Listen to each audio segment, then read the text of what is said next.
നാലാമത്തെ എപ്പിസോഡ് അവസാനിക്കുന്ന സമയത്ത് ആലമാണെങ്കിലോ മല്ലികയിൽ നിന്ന് രക്ഷപ്പെട്ട് തന്റെ കാമുകനായ താജിനൊപ്പം ഒളിച്ചോടി പോകുവാനായും തീരുമാനിച്ച് ഇറങ്ങിപ്പോവുകയാണ്. അങ്ങനെ ആലമാണെങ്കിലോ താജിനടുത്തെത്തി. താജ് അയച്ച ലെറ്റർ കണ്ടിട്ടാണ് അവൾ ഇറങ്ങി വന്നതെന്ന് ആലം അവനോട് പറയും. അത് കേട്ട താജാണെങ്കിലോ ഏത് ലെറ്റർ, ആരയച്ചു എന്നൊക്കെയുള്ള കാര്യം അവളോട് ചോദിക്കും. അപ്പോൾ ആലമിന് ഒരു കാര്യം മനസ്സിലായി. ഫരീദ തന്നെ പറ്റിച്ചതാണെന്നുള്ള കാര്യം ആലമിന് മനസ്സിലായി. അങ്ങനെ ആലം കാര്യമെല്ലാം അവനോട് തുറന്നു പറഞ്ഞ് താൻ ഹീരമണ്ടിയിൽ ചേർന്നതാണെന്നുള്ള കാര്യം അവനോട് പറയുകയാണ്. അത് കേൾക്കുന്ന താജിന് വിശ്വസിക്കാനായില്ല. എന്നിട്ട് അവൻ പറയും, നീ ഹീരമണ്ടിയിൽ ചേർന്നതാണെന്ന് അറിഞ്ഞിരുന്നെങ്കിൽ ഞാൻ ഉറപ്പായും നീയുമായി അടുക്കില്ലായിരുന്നു എന്ന് താജ് പറയും.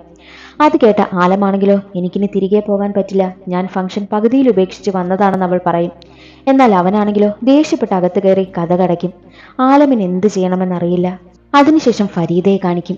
ഫരീദയെ കാണാനായിട്ട് ആ ഒരു ബ്രോക്കർ വരികയാണ്.